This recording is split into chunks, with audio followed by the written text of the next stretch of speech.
Hey, Armando, I was just curious how much you have personally replayed that first game in your head, or even gone back to watch film of it, and how much do you think how you guys fared or how you guys played in that first game do you think will impact how you'll go into this game on Saturday?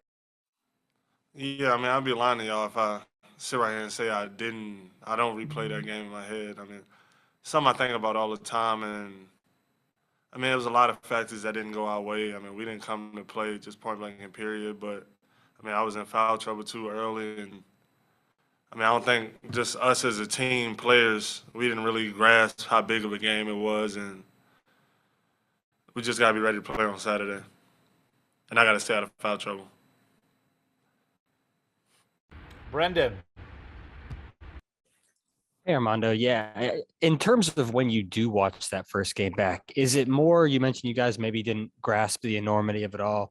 Is it confusion? Is it anger? Like, what is sort of the emotion that you have right now, 48 hours out? And what would you say are the emotions of your teammates as well?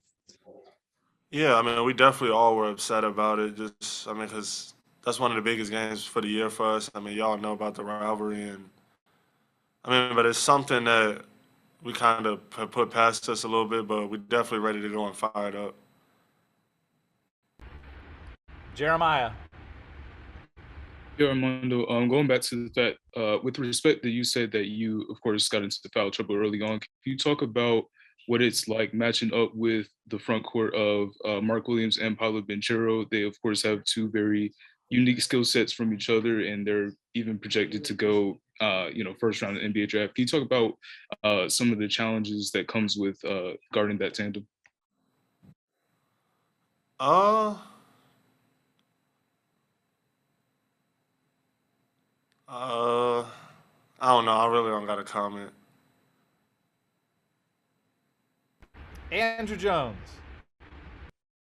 Hey, Armando, Coach was just talking about the approach to going into Saturday because there's going to be so much hoopla over there with being Coach K's last game, dignitaries there, pageantry, et cetera. And he wants you guys just to approach it's another game. It's a big game with your rival, but another game.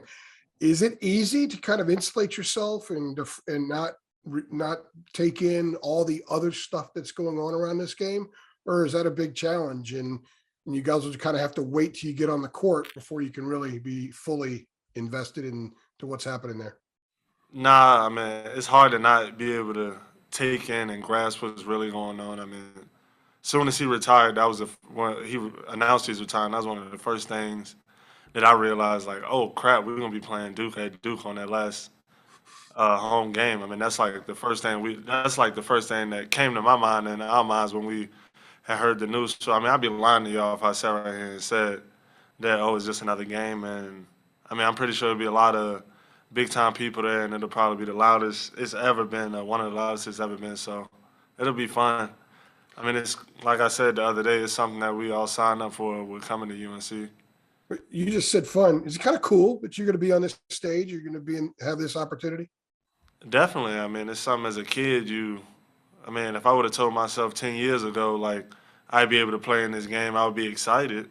I wouldn't be right here saying I'm nervous, feel pressured to play in the game. It'd be something I would want to do. I would sign that dotted line back then and there to be able to play in this game. Thank you. Adam Smith. Armando, that's where I was going with it. And you're done. You're good. You asked your question then. Thank you. Well, if you could, Armando, please, can you compare what last year was like with the place, it was empty, to what you think, if you could compare and contrast last year to what's probably going to be there Saturday? Yeah, I mean, I guess it's not really comparable because last year, I mean, well, I guess we did have fans in the stands, and I mean, it felt like 21,000 people was in there, just how loud it was, even with it only being like 2,000 people last year. But I mean, I'm pretty sure it'll be nothing that'll really match up to what we getting ourselves into on Saturday. Armando, I think he was talking about the game at Cameron where there were no fans at all. Oh, got you. Oh, okay. So can you ask me that again? My fault. That's not your fault. Kersh was interrupting me. Yeah, I know. Kershey. messing up the floor and everything. So obsessive. Well, I was thinking about like early in that game at Duke last year, Caleb Mhm. gets the steal and like dunks it on, I think it was Breakfield, just all over him, you know, Yep. but it's like empty in there. Like, you know, like what I just feel like that probably had to be a bizarre thing when you have something like that happen and there's no reaction versus Oh yeah, I what see we what you're packed saying. on Saturday, like the emptiness of last year to what it'll be on Saturday. I mean, I would say us personally as players, like we were just as fired up just because it's Duke versus UNC.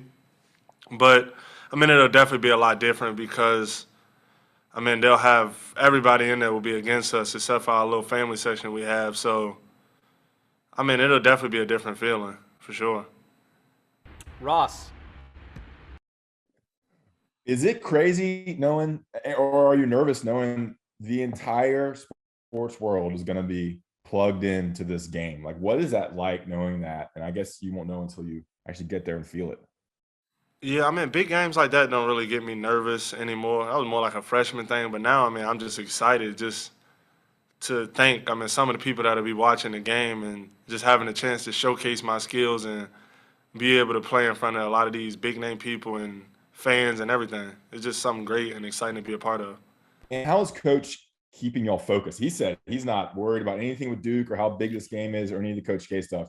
He's working on it's the next game. It's a big game, and it's important for y'all to win. How is he approaching this huge, massive game, which is for Duke?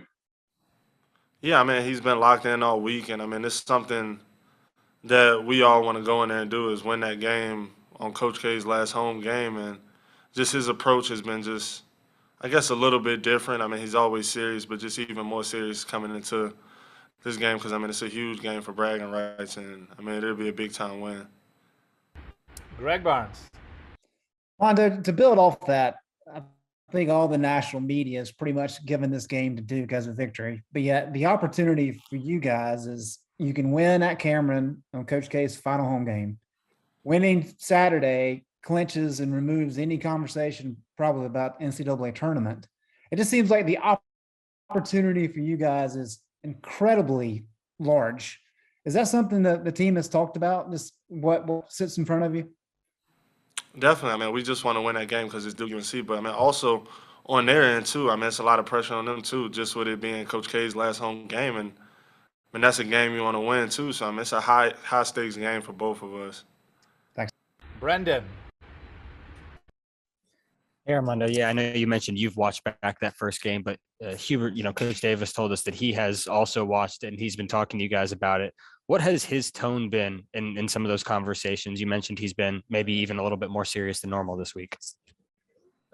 I mean, just encouraging. I mean, we looked back at a lot of the mistakes we made, and there was a lot of the things that we did to ourselves. So, just if we can correct those things, I feel like we'll be in good shape. All right, thank you, Brendan. Or excuse Brendan, thank you, Brendan and Armando.